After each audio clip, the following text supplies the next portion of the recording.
Buenas tardes a todas y a todos ustedes que nos acompañan en este foro que el Senado de la República realiza, y particularmente la Comisión de Derechos Humanos es el primero del año, un año de una gran actividad.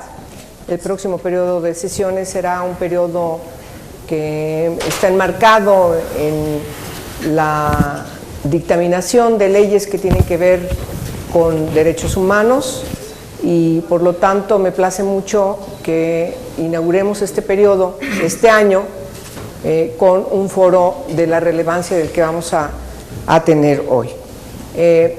Nos preguntaríamos qué tiene que ver con la violencia, con la inseguridad que vive en nuestro país, el crecimiento de las armas ilegales que entran a nuestro país. Está totalmente relacionado, intrínsecamente relacionado, y el día de hoy justamente el tema que tiene que ver con la violencia armada en México es el que vamos a tratar. Y además me da mucho gusto tener a personalidades de lujo, cada una de ellas y de ellos, que abordarán desde la perspectiva de su trabajo, de su compromiso profesional, los distintos aspectos que necesitamos dirimir, discutir, reflexionar, conocer, que han llevado a una crisis al país a tener un descontrol, si me permiten decirlo de esa manera, de la entrada de armas de manera ilegal, pero no cualesquiera armas.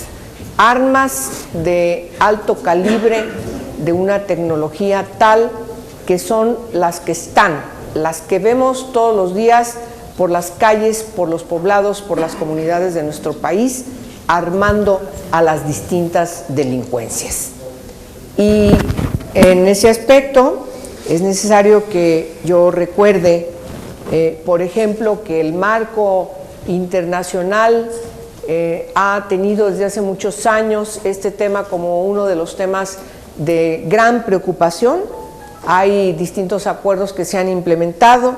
Existe, por ejemplo, el comercio de armas de México con Estados Unidos en tratados ex profeso.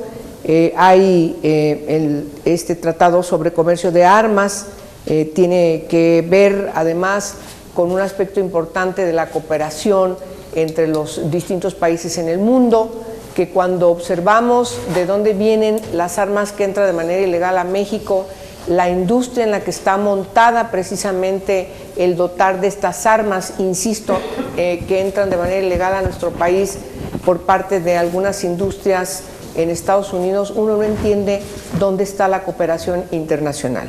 Pero así está establecido en el tratado y por supuesto no se cumple. Las distintas leyes mexicanas, en todas se prohíbe, se sanciona quien posea determinada característica de armas. Es necesario recordar que han sufrido reformas de manera permanente tanto el Código Penal Federal como el Código Federal de Procedimientos Penales. Fue un tema importante que quedó inscrito en el Código Nacional de Procedimientos Penales, igual en la revisión que se hace a la Ley Federal contra la Delincuencia Organizada, la Ley General del Sistema Nacional de Seguridad Pública, la Ley Orgánica de la Administración Pública Federal.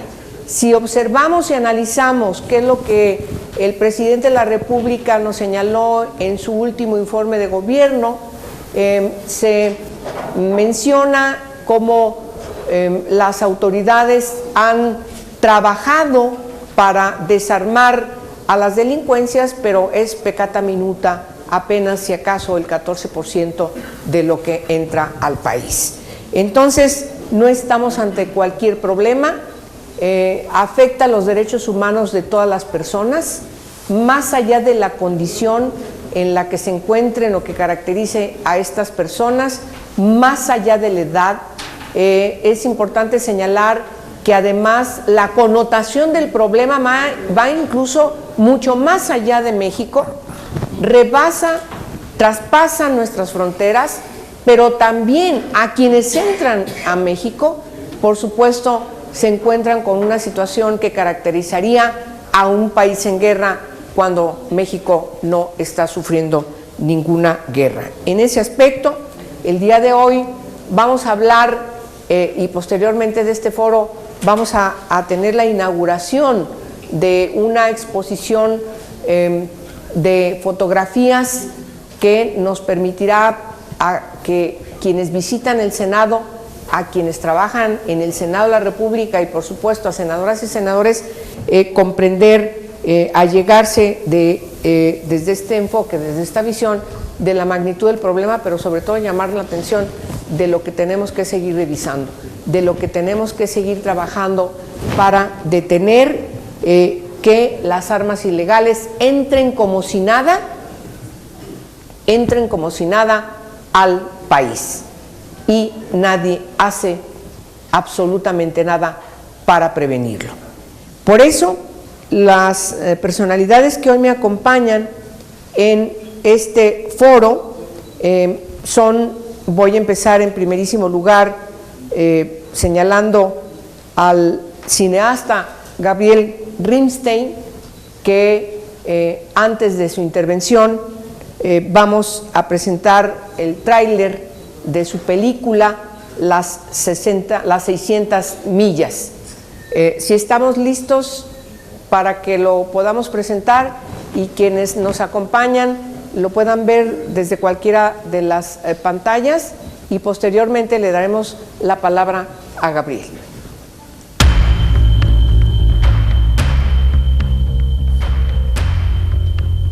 Now, do you have any questions about this firearm? No. Whatsoever? Yeah. Okay. Well, very good. Well, I appreciate it. You got a great gun here.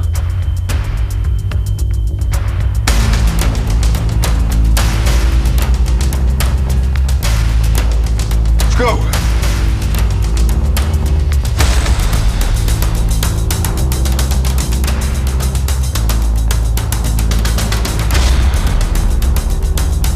¿Viste el pedo? Les vale madres. Nada más que si van a estar en una troca más grande, ¿no? Digo, para empezar a mover así de Davis, ¿que no? Si hay cualquier pedo, nos tienes avisados. Hey, what you following me? Vas a hablar y vas a decir que estás bien. No. What you know about me? I know that you're buying a lot of guns. You know who's my boss?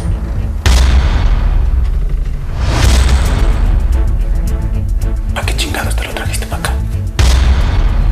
¿Sabes quién soy? Acá mi sobrino dice que sabes mucho. Ya no chingaste. Ten, agarra esto. Haz lo que tengas que hacer, pero aquí no te puedes estar. I can help us. My people can get us out of here.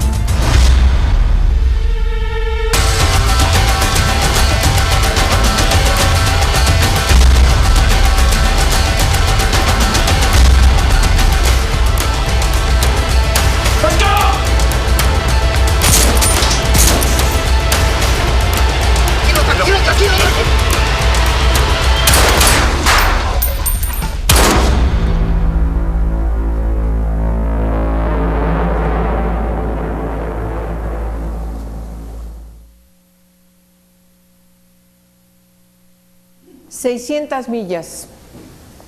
Como ustedes pueden observar, habla del tráfico de armas entre Estados Unidos y México. Esta película fue ganadora de la mejor ópera prima en el Festival de Berlín de 2015 y en el Festival de Lima, entre otros reconocimientos que ha tenido. Y por supuesto, Gabriel Rimstein, que es su director, ha producido otras películas. Quiero recordar una de ellas, que además fue reconocida como mejor película en el Festival de Viena en el 2015, que es Desde Allá, pero hoy vamos a hablar de 600 millas, que es justamente el tema que hoy nos convoca.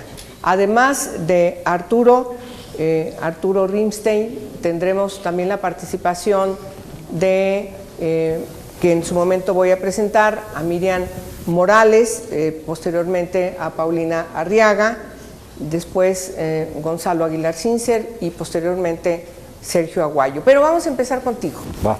Perfecto. ¿Va? Seguro, gracias. ¿Tienes la voz? Gracias. Platícanos. Gracias. Sí, pues bueno, como vieron, este tráiler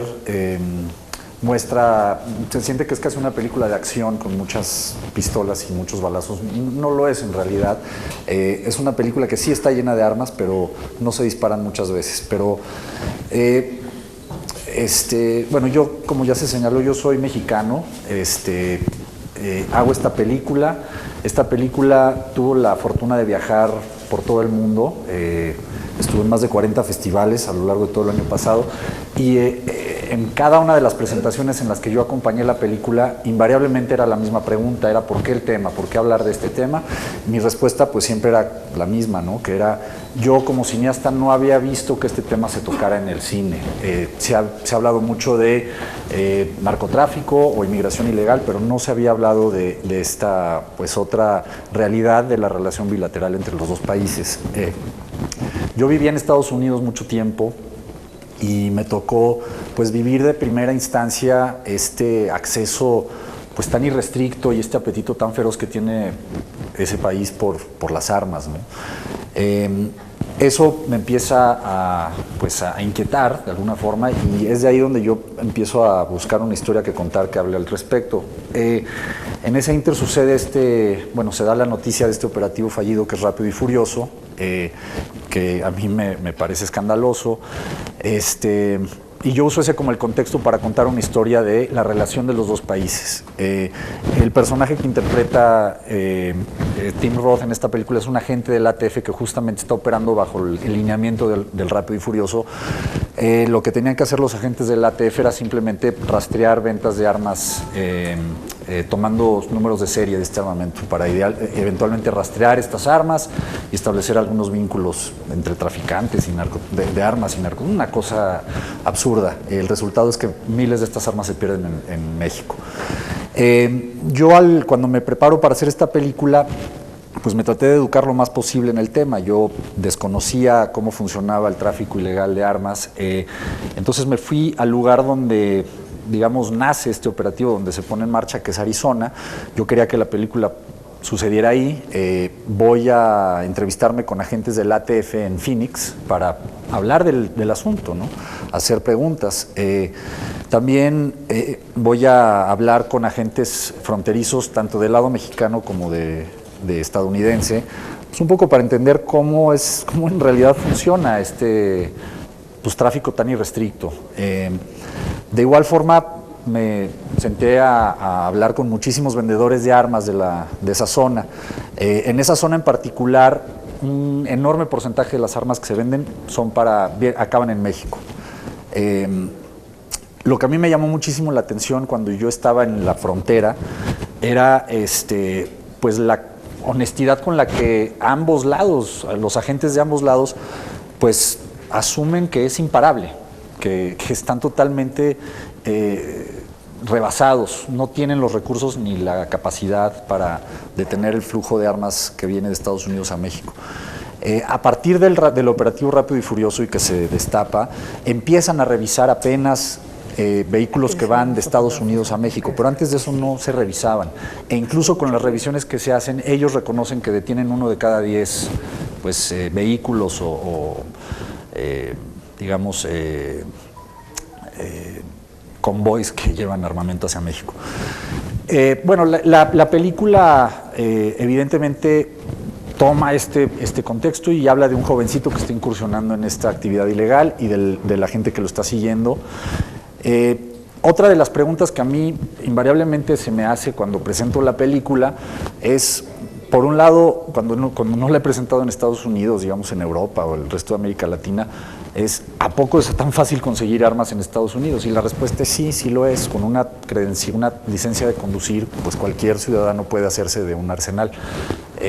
Y pues existen estos intermediarios que se llaman en inglés compradores de paja, straw buyers, que son estadounidenses que compran para el crimen organizado mexicano y bueno, es una gran industria. La segunda pregunta es, ¿en serio en México es tan fácil cruzar las armas? Y pues la respuesta de nuevo es sí, sí lo es.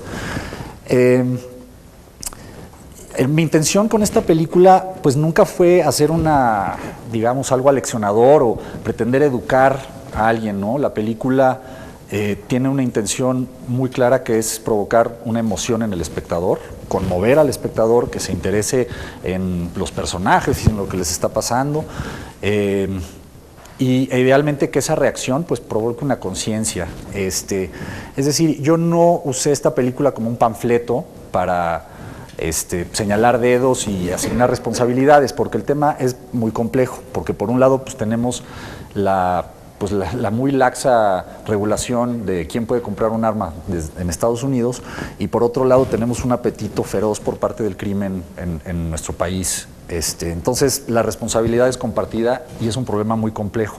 De tal forma yo nunca pretendí simplificarlo y decir la culpa es de los gringos o la culpa es de los mexicanos. Lo pongo sobre la mesa el tema para generar un poco de conciencia de la existencia del tema, porque como empiezo yo hablando de esto, es mucha gente pues no lo registra. En México sí se registra o se habla de estos números de tantos cientos de miles de muertos en los últimos años a manos de la guerra contra el narcotráfico. Nadie se cuestiona pues estas muertes ocasionadas por balas, ¿de dónde vienen estas balas o estas armas que las disparan, ¿no? Entonces mi intención última es generar esa conciencia de que este tema existe.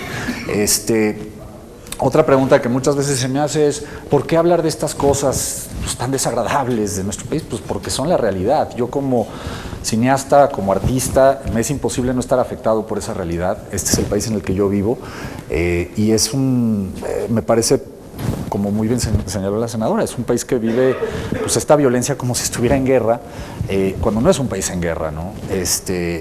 Y mucho de esa violencia tiene que ver con ese acceso pues, de armamento. Yo creo que otra vez los artistas no siento que tienen la responsabilidad de educar ni de aleccionar, pero sí de concientizar y de provocar. Esa es la intención con la que yo presento esta película y me sumo de una manera muy humilde desde mi trinchera a poner un tema de mi realidad que me afecta y me perturba y me preocupa sobre la mesa. Me sumo a este esfuerzo con mucho gusto y mucho honor de estar participando con gente de este nivel y esperando que pues otros artistas desde su propia óptica y desde su propia trinchera pues contribuyan a este tema, buscando que organizaciones como Desarma México pues la voz que tienen se escuche pues de manera contundente y fuerte y se transforme eso, se traduzca en acciones, que es últimamente lo que se tiene que hacer, ¿no? Yo agradezco muchísimo de nuevo estar aquí y agradezco mucho a ustedes que estén aquí para escucharnos. Gracias. Muy bien, muchas gracias, Gabriel. Sí. Bueno, pues no dejen de ver la película y ciertamente el cometido es que también el impacto nos motive a pensar que no podemos ver con normalidad que este tipo de situaciones estén lacerando como acontece hoy a nuestro país. Y ni modo, hay que exigir a quienes tenemos que exigir que las cosas no son normales y tenemos que trabajar para que esto se corrija. Toca la voz a Miriam Morales Sangüesa, feminista, me place mucho decirlo. Ella tiene experiencia porque formó parte de ACNUR, también estuvo ligada a proyectos diversos feministas, formando parte del comité editorial de Debate Feminista. Actualmente es directora general de vinculación interinstitucional de la Comisión Ejecutiva de Atención a Víctimas y también ha sido directora general de Culturas Populares en CONACULTA y coordinadora general de la Comisión Mexicana de Ayuda a Refugiados. Es socia fundadora de Desarma México. Por cierto, ustedes pueden acceder desde las redes sociales a @desarma y ahí pueden obtener una gran información de lo que esta organización está haciendo. Miriam, por favor, si eres tan amable. Muchas gracias, senadora. Muchas gracias por tenernos acá y darnos este espacio. En efecto, cuando empezamos la organización, el corazón de esta organización es la presentación de una querella contra el Estado mexicano en relación a la permisividad y a la falta de acción, a la omisión sobre el operativo rápido y furioso que conocimos por la prensa y posteriormente por las audiencias que el Congreso norteamericano llamó a sus funcionarios. Pero de la demanda se explicará después el presidente abogado de ella, nuestro compañero Gonzalo Aguilar Cinza. Nosotros, pues es una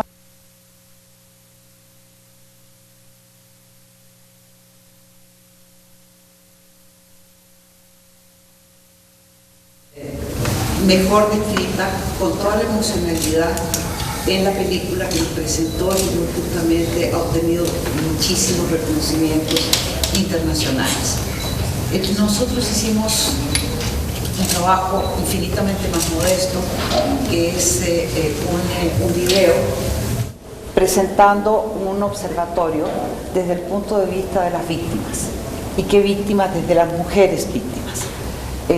Cuando se habla de feminicidio, parece que el feminicidio siempre sucediera allá, muy lejos. Bueno, no tanto, aquí en el Estado de México concretamente, o en Ciudad Juárez, que tenemos la impresión que está un poco más lejos. Pero no, el feminicidio es una realidad que atraviesa a todo el país. Y las principales víctimas de este trasiego de armas que con tanta facilidad se traen desde los Estados Unidos de manera clandestina, y hay otros países que las exportan legalmente al país, a las corporaciones policíacas o armadas, y que aquí pasan al mundo negro, al mundo de la ilegalidad.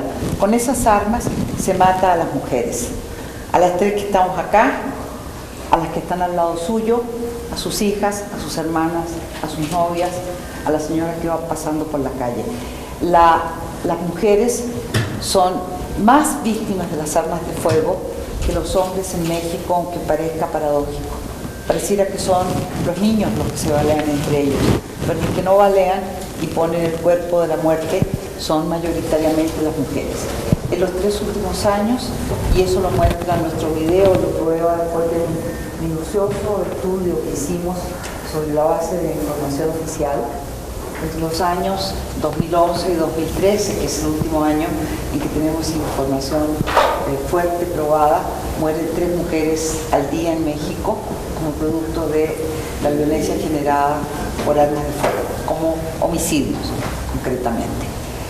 Nosotros, con toda la investigación que hicimos un video que desde luego no se pretende como una obra de arte, sino que se pretende como un instrumento de difusión del problema, que quiere poner en relevancia el hecho de que las víctimas son mujeres y que las armas tendrían que tener un registro, porque una víctima quiere justicia y quiere verdad. Y mientras no sepamos, entre otras cosas, qué arma la disparó, quién posee esa arma, cómo llegó a las manos del o la perpetrador, no vamos a lograr hacer justicia a esa víctima. Entonces, lo que pretendemos con el video, que no lo pasemos ahora, pero está en nuestra página, es breve, está bien hecho, está fundamentado, y quisiéramos que este video pudiera ser tremendamente educativo en sus instituciones o llegara a medios de comunicación que sean capaces de transmitir este tipo de medios. Hacemos muchas otras cosas en Desarma México, pero mi compromiso en este momento era hablar de este trabajo que además fue financiado por Indesol. Estamos muy orgullosos de presentar al Estado mexicano un trabajo de esta calidad y de esta seriedad, porque eso es lo que debieran hacer la mayoría de las organizaciones de sociedad civil que son financiadas por el Estado.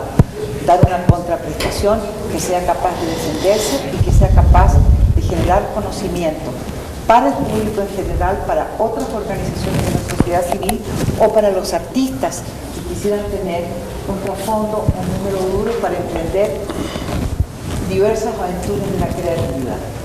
Te agradecemos muchísimo, Gabriel, muchísimo que estés acá con nosotros. Y bueno, muchas gracias, senadora, por estar con nosotros desde el primer día, por entender que este tema es central para la recuperación de la civilidad en nuestro país. Gracias. Muchas gracias. ¿Quieren que veamos el video? Sí. Paulina, veamos el video, por favor. El video es del Observatorio Nacional de Violencia Armada y Género. 2013 por violencia armada en México. La violencia armada es aquella cometida con armas de fuego. Estas armas, a diferencia de otras, pueden herir o matar a distancia y con una mayor velocidad.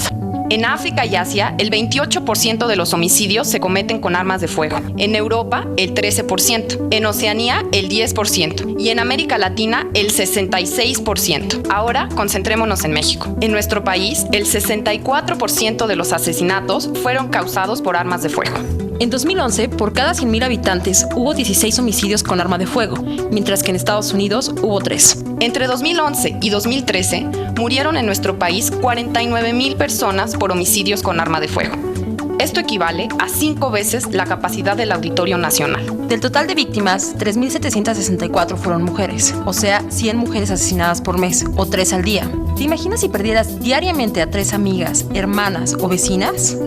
2 de cada 10 de estos homicidios se cometieron en el hogar de la víctima. La muerte no es la única consecuencia. Entre 2011 y 2013, se estima que hubo más de 5 millones de delitos contra mujeres en donde el delincuente llevaba un arma de fuego.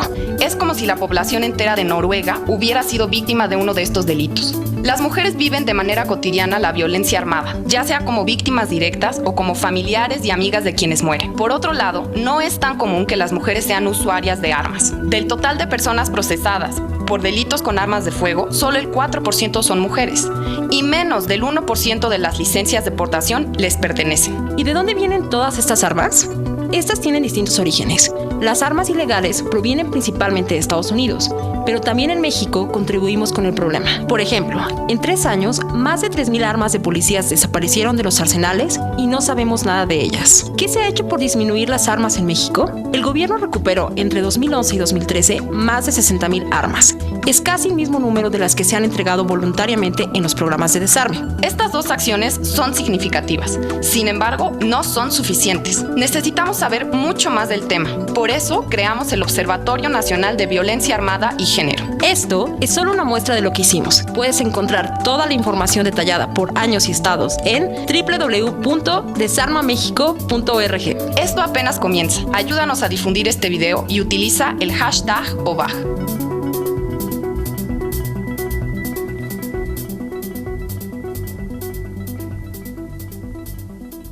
Muy bien, pues Paulina Arriaga Carrasco es coordinadora precisamente de este observatorio.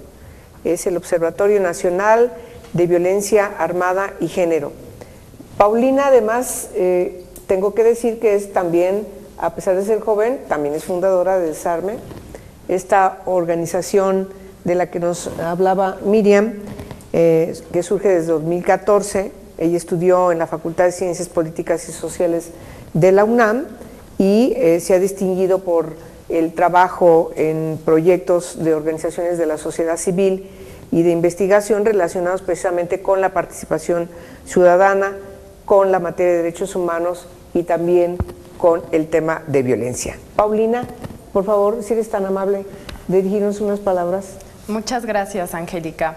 Bueno, primero que nada, muchas gracias a todos los que están aquí, a Angélica por abrir el espacio, a Gabriel, Miriam, Sergio y Gonzalo. A mí me da mucho gusto estar aquí. Creo que justo lo que tenemos en común los que estamos aquí sentados, a pesar de que unos ni nos conocíamos, por ejemplo, Gabriel no nos conocía, ni nosotros a él, es justamente el interés por el tema de armas de fuego. Me gustaría resaltar algunos de los datos del video que me parecen bastante relevantes. En 2011 hubo 16 muertes por arma de fuego en México por cada 100,000 habitantes y en Estados Unidos hubo 3. ¿Por qué aquí no hablamos de esto? O sea, justamente una de las provocaciones por las que invitamos a Gabriel, además de por sí mismo a su película, es que en todas sus entrevistas él hacía énfasis en que nadie en México estaba hablando del tema de armas de fuego. Entonces, por eso lo invitamos aquí y por eso estamos aquí. Algunos somos miembros de Desarma, insisto, Gabriel no, pero tenemos esa preocupación en común. En Estados Unidos, Barack Obama acaba de presentar ciertas medidas para que se regulen las ventas de armas y que justamente esto que nos cuenta Gabriel, que cualquiera puede ir y comprar un arma, no que termine, pero que sea un poco más regulado. Este tipo de medidas tendría un impacto directo en nuestro país, sin duda alguna. Sin embargo, necesitamos también los mexicanos posicionar el tema entre nosotros y ante Estados Unidos. En su discurso, Obama se preocupa por las víctimas que hay en Estados Unidos, que no se menosprecian, tienen un fenómeno muy particular de violencia armada, pero nunca se menciona el caso mexicano. Y en México también se habla muy poco de este asunto. ¿Por qué no estamos hablando de este asunto teniendo esta disparidad de muertes por cada 100,000 habitantes en Estados Unidos o México? Ahora, una de las cosas que hay que considerar, que como bien decía Gabriel, que el tema es muy complejo, y como dice el video, nosotros los mexicanos también estamos contribuyendo con el problema. Si bien la mayoría de las armas de fuego ilegales vienen de Estados Unidos, el 70% de las armas que se aseguran en México vienen desde allá, también hay fenómenos que no necesariamente están ligadas con estas armas ilegales de alto poder que cruzan la frontera. En 3 años, más de 3,000 armas se perdieron de los arsenales de los policías de México y no sabemos nada de estas armas, nadie las está investigando. Otro dato del Observatorio de Violencia Armada es la disminución drástica que está habiendo en el número de armas aseguradas. Angélica comentaba al inicio que apenas se calcula el 14% de todas las armas que entran, solo el 14% se asegura. Esta cifra viene de estudios justo como del 2011, 2012, y si nosotros vemos las cifras, desde el 2011 a la fecha, el número de armas que se aseguran en México ha disminuido drásticamente. Solamente entre 2011 y 2013 ha disminuido el 70%. El 2011 fue el año pico, se aseguraron alrededor de 40,000 armas y de ahí hemos ido bajando. La última cifra que vi del año pasado eran alrededor de 8,000 armas de fuego. Entonces, esa cifra yo creo que habría que actualizar ese porcentaje y todavía es mucho menor. La intención del observatorio fue, como dice Miriam, un proyecto muy modesto, con un financiamiento de no demasiado dinero, que se hizo en 6 meses, pero justo lo que queríamos hacer y que, por cierto, quiero también agradecer a Vania y a Maura, que están sentadas adelante, que fueron pues prácticamente pues quienes hicimos una buena parte de la investigación. Pero bueno, la intención de este observatorio fue retomar el asunto de la cuestión de género. Este fue el primer informe. Género no es equivalente a mujeres, pero el primer informe lo dedicamos a las víctimas mujeres debido a la invisibilidad que hay de estas víctimas. Se dice en el video que 2 de cada 10 homicidios que se cometen con armas de fuego contra mujeres suceden en el hogar de la víctima. Entonces, el 20% sucede en el hogar. Si comparamos esta cifra con el caso de los hombres, es únicamente, es el 7%. Entonces, ahí hay una brecha de género muy importante en la que las mujeres están muriendo más con armas de fuego en sus casas. Ahora, estas armas no necesariamente tienen que venir de Estados Unidos y ser armas de alto poder. Es un fenómeno que hay que estudiar más, pero puede ser que estas armas vengan las que se pierden de los policías o de las mismas empresas de seguridad privada, que no hay mucho control y regulación y que esos agentes se llevan sus armas a sus casas, etcétera. Entonces, sí, el fenómeno es muy complejo. Evidentemente, lo que pasa en tema regulatorio en Estados Unidos puede impactar México, también influye enormemente la porosidad de la frontera. Sin embargo, de este lado de la frontera también tenemos mucho que hacer. Una de las cosas con las que nos encontramos al hacer el observatorio es la poca seriedad con la que se trabajan las cifras sobre armas en México. Siempre estamos viendo estudios de Estados Unidos que analizan con mucho cuidado el tema de armas, pero en México generalmente las cifras de armas quedan de manera anecdótica o en alguna nota periodística y hay muy poca sistematización de esa información. Hay muy poca también congruencia entre las cifras de una dependencia y otra, del número de armas aseguradas. El registro de armas de fuego en México, que son las legales, también es muy poco serio, es muy poca información la que nos dan. Y si no empezamos también a regular las armas legales que hay en México, ¿cómo pretendemos regular o parar el tráfico ilegal? Entonces, también tenemos mucho trabajo que hacer nosotros y me parece que lo primero que habría que hacer es, como comentaban, o sea, hacer conciencia sobre el problema y empezar a reunir diferentes sectores, como lo tratamos de hacer hoy y me parece que se logró, porque no es un tema exclusivamente de la academia o exclusivamente de temas legislativos o de arte, sino que es un tema que nos atañe a todos y que se tiene y debe que abordar desde diferentes aristas. Entonces, pues yo a lo que los invitaría, primero que nada, es a revisar la página de Desarma México, que es www.desarmamexico.org. Ahí pueden ver toda la información sobre el observatorio, no voy a hablar más al respecto, pero hay información no solamente de las víctimas, sino de los programas de desarme voluntario, de las armas perdidas por las policías, de las armas aseguradas, de las violaciones a la Ley Federal de Armas de Fuego, y toda la información está del 2011, 12 y 13 a nivel nacional y estatal.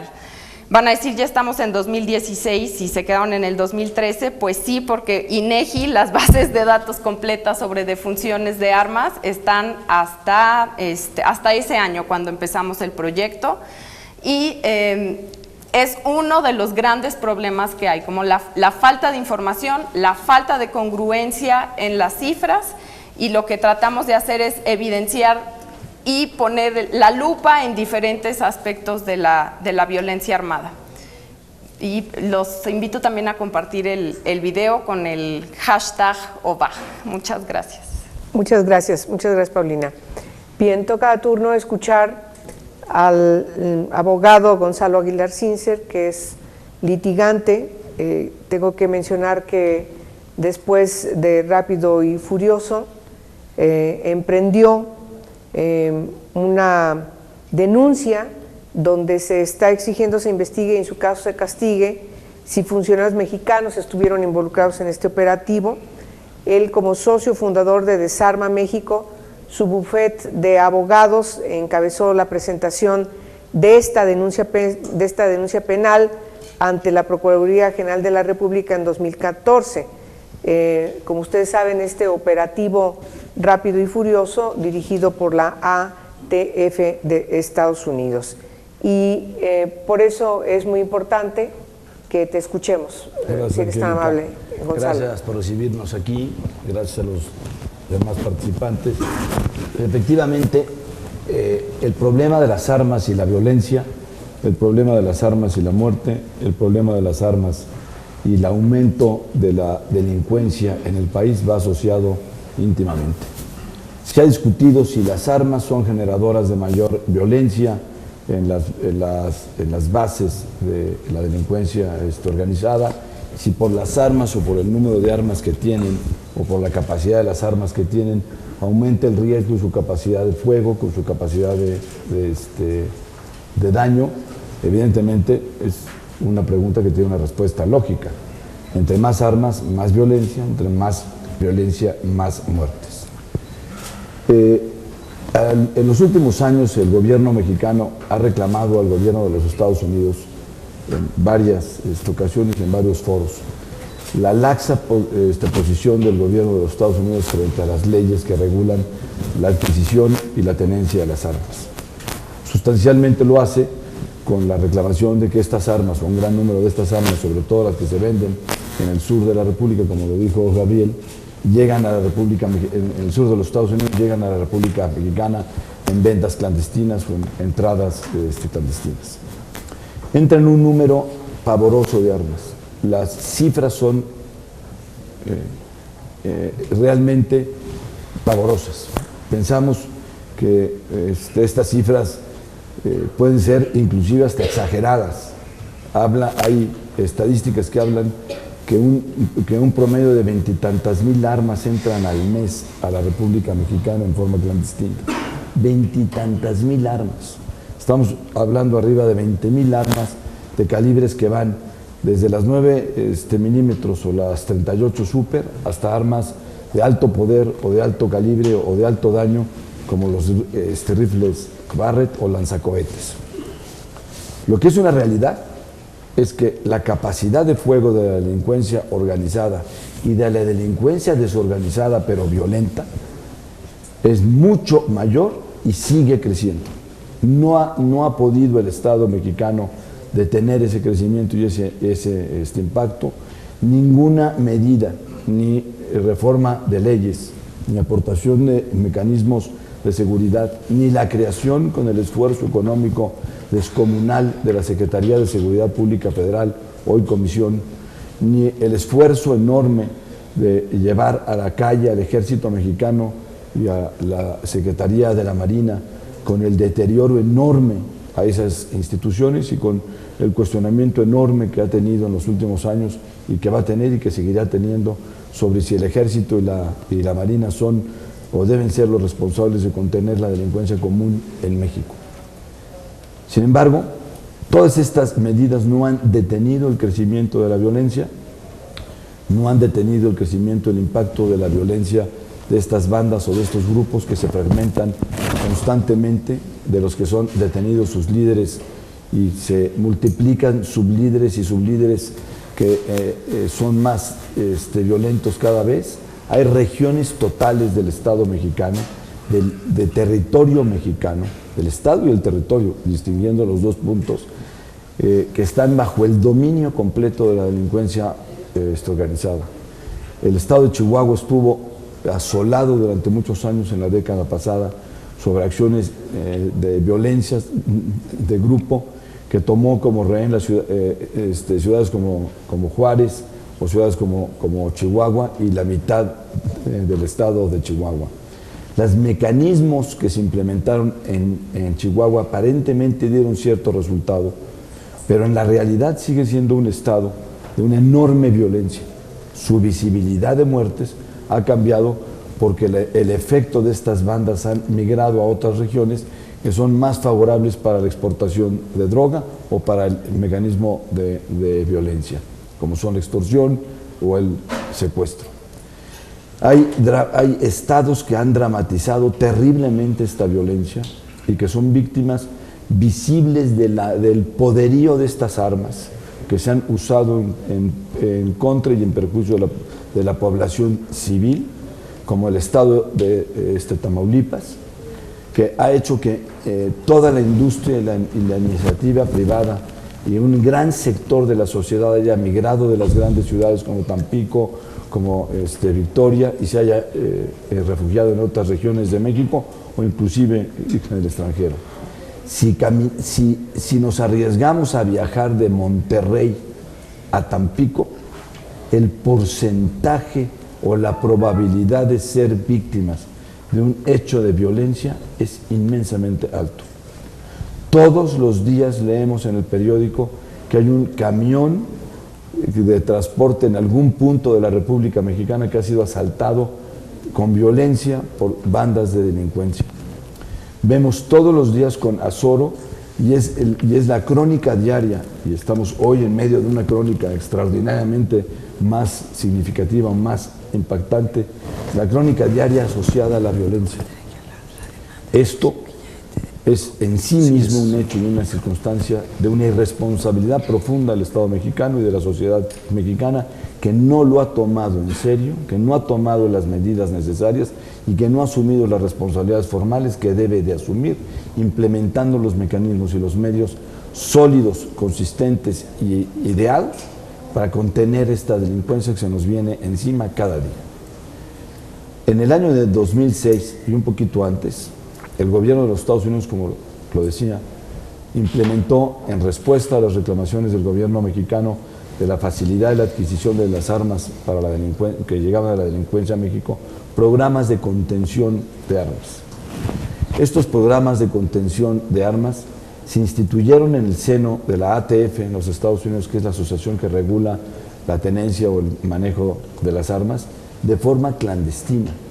No fueron manifestados por el gobierno de los Estados Unidos a la sociedad, sino fueron manejados en forma discrecional y bajo mecanismos y métodos no regulados por ninguna ley. En el año de 2006 se inició un primer programa que era una observación de las compras de armas de algunos compradores, como son compradores en bloque o distribuidores en algunas regiones del sur de los Estados Unidos, especialmente en el estado de Arizona y en el estado de Nuevo México, y observaban solamente el mecanismo a través del cual adquirían las armas y las introducían a la República Mexicana. Ese es un programa que nació en los Estados Unidos con un sentido distinto a la protección del territorio mexicano o de la integridad de los mexicanos. Los Estados Unidos iniciaron este programa para observar la capacidad de fuego, la movilidad y la maniobra que tenían estos grupos y su relación para poder hacerse de armas. Más tarde vino un segundo programa hacia los años de 2007-2008 que empezó a tener mejor relación o una relación directa con el gobierno de México, que tampoco fue declarado por el gobierno de México, que tampoco fue declarado por el Ejecutivo en México, que tampoco fue declarado por la Procuraduría General de la República y especialmente no fue declarado por la CIEDO, hoy CEIDO, que estos programas iniciados iban a tener como propósito tener entregas controladas de armas en territorio mexicano. Estas armas no eran pistolas comunes, ni eran rifles pequeños, eran armas de alto poder, armas de alto fuego. Estamos hablando de AK-47, estamos hablando de R-15, estamos hablando de B-66, estamos hablando de rifles Barrett, estamos hablando de armas de calibre 50 para arriba, que el gobierno de los Estados Unidos convenció, porque si no hay otra palabra, convenció al Estado mexicano que la forma para controlar, o se indujo al Estado mexicano, o el Estado mexicano se dejó inducir, que la forma para controlar el manejo y la introducción de las armas era saber a dónde llegaban. Pues, yo creo que es una pregunta muy simple. Llegan a la delincuencia, no llegan a la casa de nosotros, ni llegan a Perisur, ni tampoco llegan, bueno, algunas sí, pero se usan en Perisur para asaltar, pero no llegan a exposiciones públicas, llegan a la delincuencia. Y estas armas fueron entregadas o fueron permitidas su entrega por el gobierno de los Estados Unidos. El programa mayor, o la mayor gravedad de este programa, que era Wave Runner, era verificar que estas armas se introdujeran al territorio mexicano y ver quiénes eran las que las adquirían y los modos y los mecanismos a través de la forma en que las introducían. En este primer proyecto, el Estado mexicano permitió la introducción de un determinado número de armas. Las informaciones de una investigación del Senado de los Estados Unidos, que ahorita pasaré a explicarlo con mayor detalle si hay tiempo, permitieron saber que entraron aproximadamente 200 y fracción de armas en un proyecto de entrega controlada con agentes mexicanos de la Agencia Federal de Investigaciones, es decir, agentes dependientes de la Procuraduría General de la República.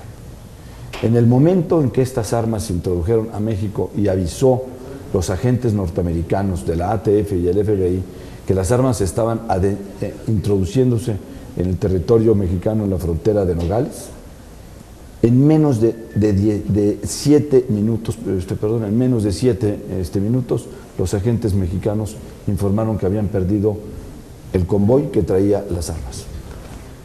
Se les perdió. Llegaron y se perdieron.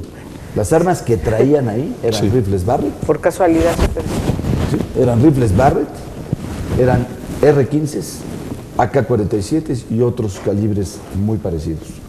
Hay armas en los Estados Unidos que se producen, que tienen pistolas, que tienen la capacidad de abrir huecos completos en autos blindados. Esas armas eran algunas de las que venían en este paquete.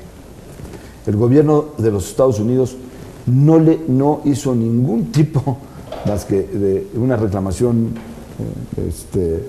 muy simple, una indignación, mostró su indignación y el tema se olvidó.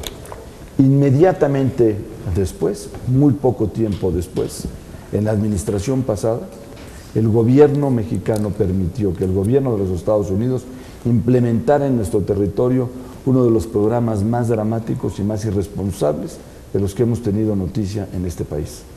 La entrada de 2,000 y fracción de armas registradas, que en realidad deben de haber sido alrededor de más de 25,000, armas de muy alto calibre para ser entregadas a carteles del norte del país, a carteles, dirigidos a carteles del norte del país, carteles del Golfo, carteles de Sinaloa, los Zetas, a los grupos violentos que hoy nos apanican, que hoy han causado muerte enorme y que hoy tienen en el rasero de la gravedad, del pánico al Estado mexicano y a la sociedad civil mexicana. Este programa, los Estados Unidos lo diseñó inicialmente para que las armas estuvieran identificadas a través de un chip. Sin embargo, a raíz de la reducción de presupuestos por razones políticas y económicas en los Estados Unidos, se quitó el chip, se quitó el programa del chip y se permitió conceptuar el programa de introducción de estas armas a través solamente de su huella de uso.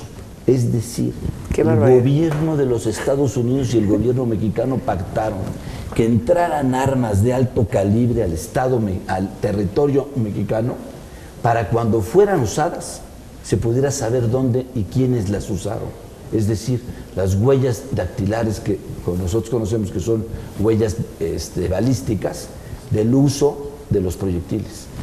Y entonces se violaron infinidad de leyes. La primera, permitir el acceso de armas al país ilegalmente. Hay programas establecidos en el sistema legal mexicano, en el sistema jurídico mexicano, que permiten la planeación y la ejecución de programas como estos, que tienen protocolos específicos. En este caso no hubo un solo acto en este protocolo, uno solo. No se permitió uno solo. Y intervinieron funcionarios de la Procuraduría General de la República, de Presidencia de la República, del CISEN, de todas las organizaciones y de todas las agencias mexicanas de seguridad. Permitieron este programa. Y los Estados Unidos lo que buscaban en este programa es solamente conocer la identidad, movilidad y capacidad y relaciones de los grupos de delincuencia siguiendo las armas. Su propósito no era el contener la exportación ilegal de armas ni el comercio ilegal de armas. Ese no era su propósito. Estoy firmemente convencido que no se diseñó en Estados Unidos bajo esa condición. Y nosotros, con otro propósito que no lo puedo entender, permitimos que ese programa se implementara y entraran esas armas a México. Entraron, fueron entregadas a la delincuencia y se usaron. Hay evidencias que los invito a buscarlos, como por ejemplo en YouTube, de un enfrentamiento entre dos grupos de delincuencia en Tampico, Tamaulipas, hace muy poco tiempo, 1 año y medio, 2 años, donde los dos grupos están enfrentando. El jefe de una de las organizaciones que está filmando con su celular el enfrentamiento, están usándose armas de alto poder, rifles AK-47 y R-15, le pide a su compañero que saca el rifle grande, así le dice, saca el rifle grande. Saca un Barrett y empieza a disparar con el Barrett el delincuente y le grita al jefe: cuidado, las armas nos las regala el gobierno, pero no las balas. O sea, no las desperdicies. Por favor, ¿en dónde estamos? tenemos una evidencia terrible de un acto de esa naturaleza que es gravísimo. Bueno, el programa siguió implementándose, sucedieron muertes con esas armas, vinieron agentes norteamericanos invadiendo la esfera procesal y el territorio mexicano a realizar diligencias judiciales, y lo digo con toda responsabilidad, diligencias judiciales de levantamiento de evidencia balística, en la que evidentemente agentes mexicanos les proporcionaban información, mandaban esas evidencias balísticas a los Estados Unidos para que laboratorios en los Estados Unidos compararan sus huellas para identificar si salían de las armas que fueron verificadas. Se dice, hay la especulación, y ahorita les cuento por qué, se dice que eso no sucedió, sino que solamente era con los números de registro de las armas. Pero hay evidencia de un gran número de diligencias de práctica de levantamiento y preservación de hechos delictivos donde intervinieron agentes norteamericanos o agentes mexicanos, levantaron evidencia balística sobre el uso de esas armas en territorio mexicano y que fueron enviadas a los Estados Unidos para su verificación. Es decir, nosotros permitimos que entraran esas armas a México, que se las entregáramos a la delincuencia organizada y que íbamos a saber su identidad en el momento en que fueran usadas. Y fueron usadas y han sido parte de estos muertos de los que habla Paulina, parte del gran número de muertos que todos se relacionan en la película y de todo lo que hemos visto nosotros.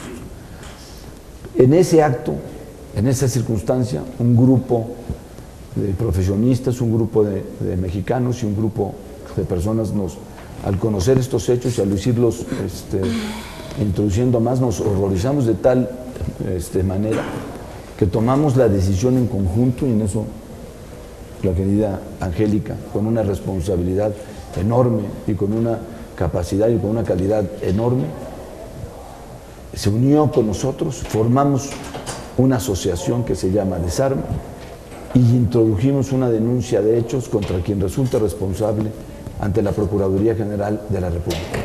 Y la base de la denuncia es la investigación iniciada por el Congreso de los Estados Unidos, por el programa Rápido y Furioso, que es importantísimo saber, importantísimo que el programa Rápido y Furioso en Estados Unidos está en investigación en una subcomisión o en un subcomité del Senado, no por defender los intereses o las condiciones del territorio mexicano o a las víctimas en México, sino porque apareció un agente norteamericano muerto con una de esas armas, claro, en territorio mexicano. Y la huella balística de esa arma dejó entrever que venía de Rápido y Furioso. Fue hasta ahí que nosotros supimos públicamente la existencia de ese programa, porque los Estados Unidos levantaron la mano. El Congreso de los Estados Unidos inició la investigación tampoco para proteger los intereses mexicanos, ni tampoco inclusive los norteamericanos.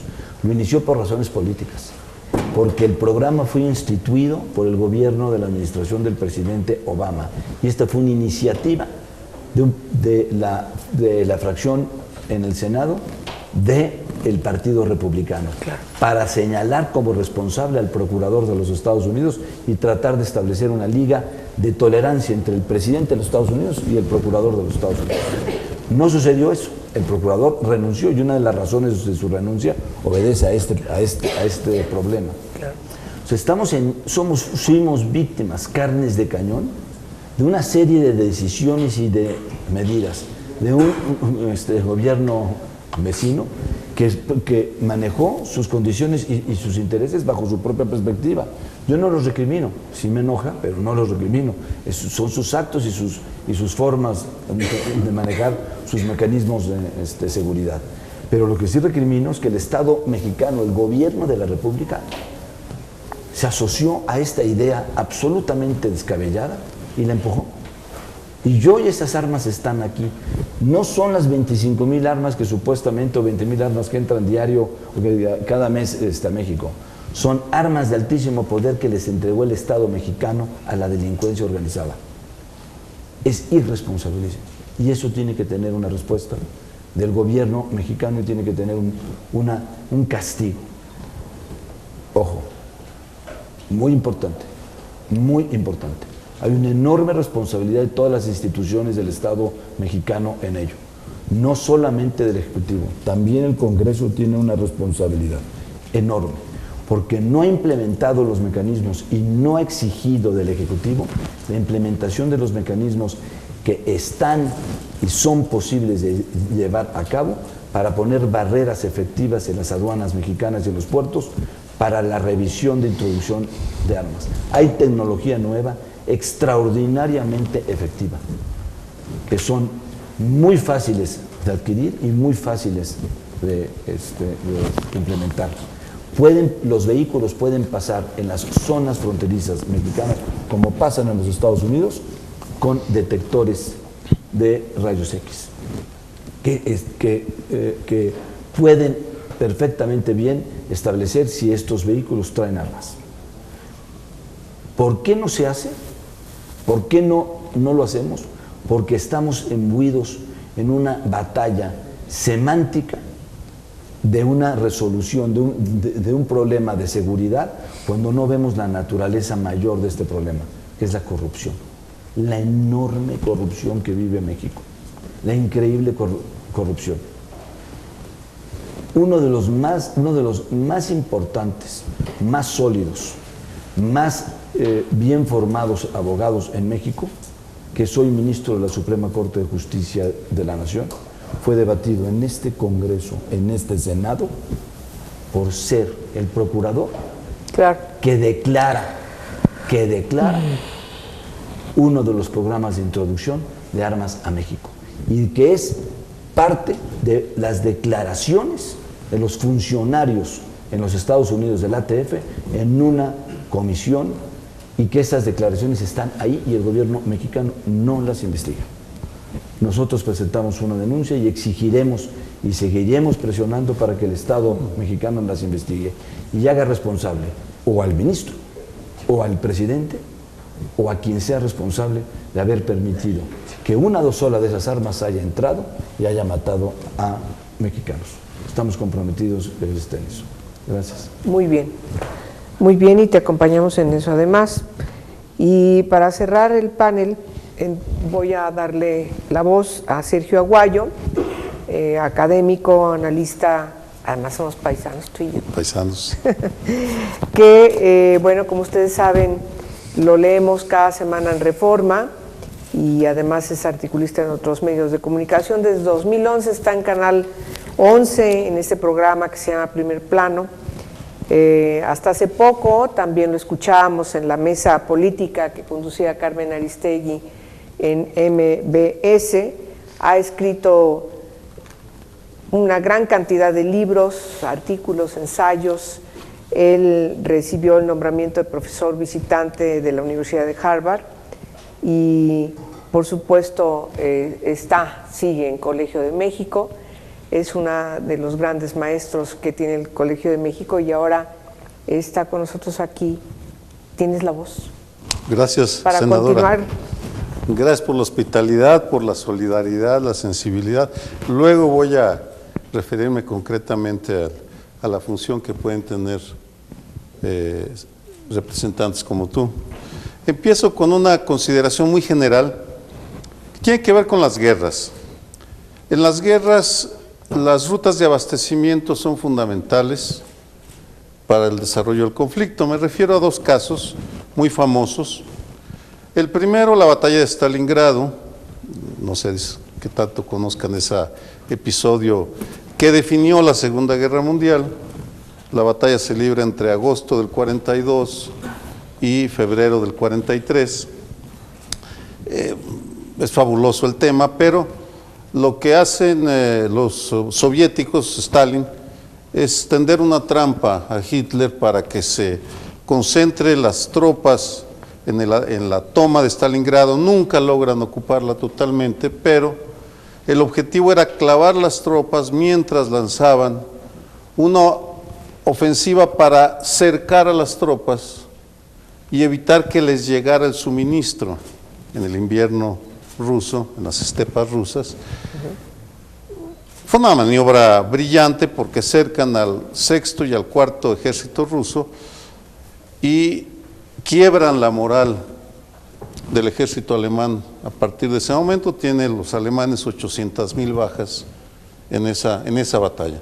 Ahí los soviéticos 1 millón y tantos de víctimas. Fue la gran batalla junto con la batalla de tanques de Kursk y algunas otras.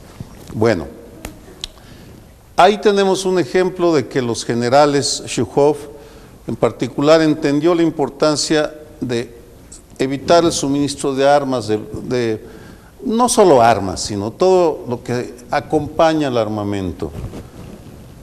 Un caso diferente en el resultado es la famosa ruta de Ho Chi Minh, que estamos hablando de 16,000 kilómetros de túneles que permitían llevar el armamento de Vietnam del Norte para abastecer a las guerrillas del Vietcong en Vietnam del Sur. Estados Unidos, con todo su poderío, jamás logró interrumpir definitivamente el flujo de armas. No perdió la guerra solamente por eso, por supuesto, pero al seguir llegando el armamento que proporcionaban soviéticos y chinos a los vietnamitas, de esa manera lograron resistir y terminaron derrotando no militarmente, pero moralmente, quebraron la moral de combate de Estados Unidos. México. Aquí hay una discusión semántica que encubre la realidad.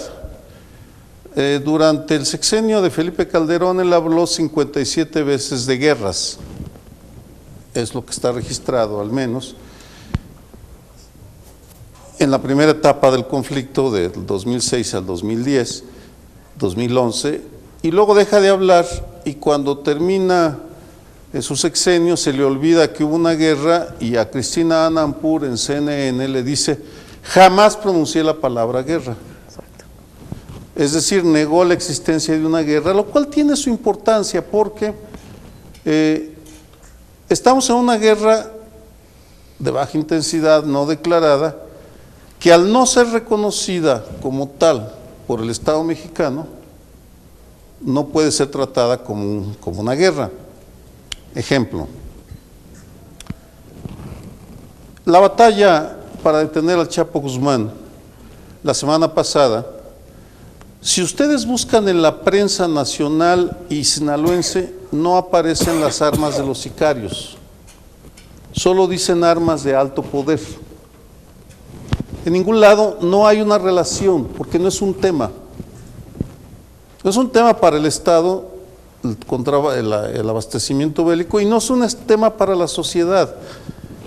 El único que incluyó una referencia muy ligera, pero le incluyó Carlos Loret de Mola en una columna, y dice, se les quitaron a los muertos y los encontraron, un rifle carabina M4 calibre .556, lanzagranadas, cuernos de chivo y R15, que son rifles de asalto, sin dar detalles sobre el número, 2 lanzacohetes RPG rusos y 3, él dice metralletas Barrett .50, no son metralletas, de hecho, es comprensible que alguien que escribe con tanta frecuencia no tenga esos detalles, no son metralletas, son rifles de francotiradores que atraviesan blindaje, por tanto ya se refirió Gonzalo varias veces a las Barrett, son de las armas más letales que existen, se pueden comprar por internet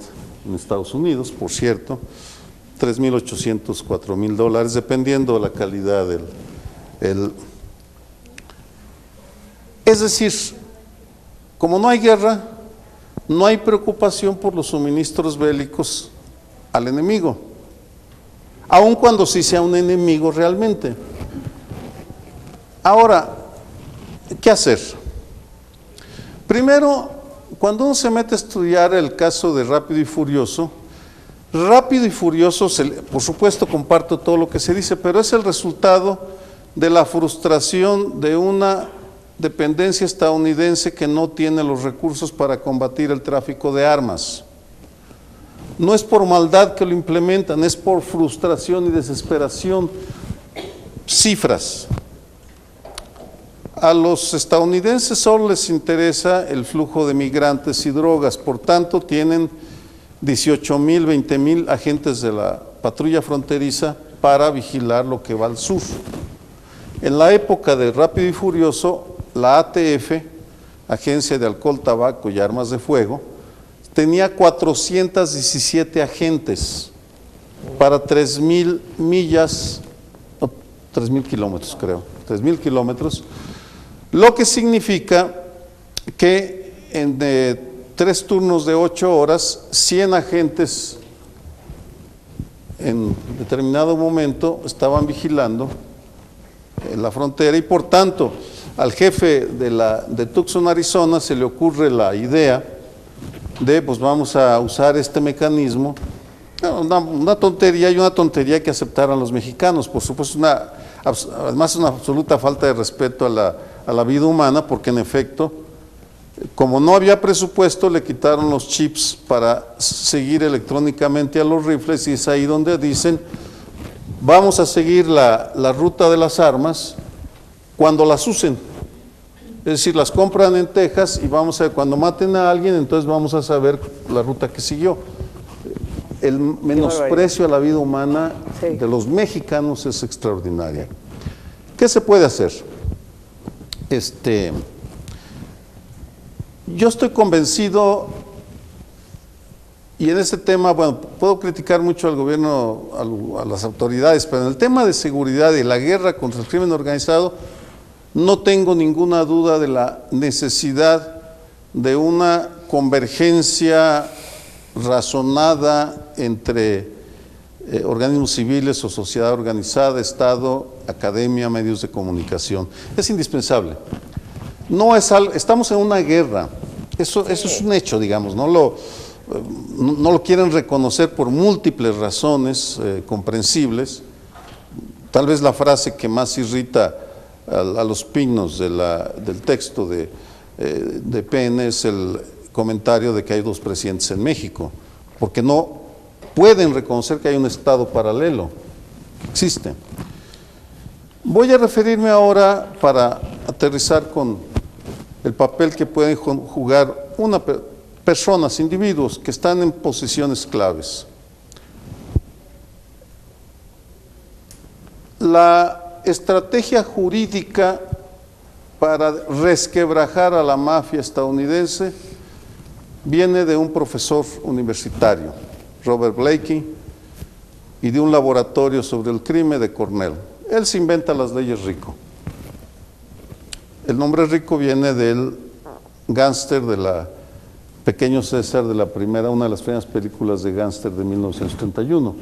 Edward G. Robinson era rico y de ahí viene el nombre Rico, nada más como curiosidad, para mostrar mi cultura en el bajo mundo. y en el bajo mundo. Sí, por cierto, Lucky Luciano, el creador de la crimen organizado, también quería hacerse una película y contrató a un guionista. Él quería que lo interpretara Gary Grant. Bueno, en fin, si cada uno puede elegir quién lo quiere. El Chapo quería que fuera Sean Penn. Porque era santo. Jamás llegaron a esa parte. Se hubiera sido interesante preguntarle al Chapo y quién quisieras que te interpretara. En el caso de... Luego propusieron a Dean Martin y le hicieron llegar el guión a través de Frank Sinatra y terminaron con Cameron Mitchell. Nunca se pudo hacer porque la mafia le mandó a decir, si sigues con la idea de la película, te matamos, te ejecutamos. Lo convencieron y escribió sus memorias en lugar de eso, ¿no? El testamento. Luego ya hace una película, Jean-Marie Volonté, ya en los 70s. Pero en fin, el peso de una persona. Es increíble lo que puede hacer un senador o una senadora, Angélica. El momento de quiebre para hacer conciencia en la sociedad estadounidense sobre la existencia de la mafia y del crimen organizado es por un senador. Este es Kefauver, que organiza audiencias y llama a testificar a los mafiosos. Era otro contexto, yo no te digo que llames a testificar al Mayo Zambada, no creo que venga, por supuesto, pero a partir de ese momento viene el quiebre porque incluso Televisan es la primera, el primer gran programa en vivo de Estados Unidos son las audiencias de Kefauver. Es un momento fundamental, en 1957. ¿Qué podría hacer alguien como tú comprometida? Porque, insisto, en estos temas yo borro afiliación partidista o ejecutivo, legislativo, judicial. Lo que importa es que reconozcamos que hay una guerra y que el suministro, el dejar intacto el suministro de armas está elevando el costo social a niveles de tragedia humanitaria. Ese es el hecho. Eso tenemos que frenarlo, reducirlo.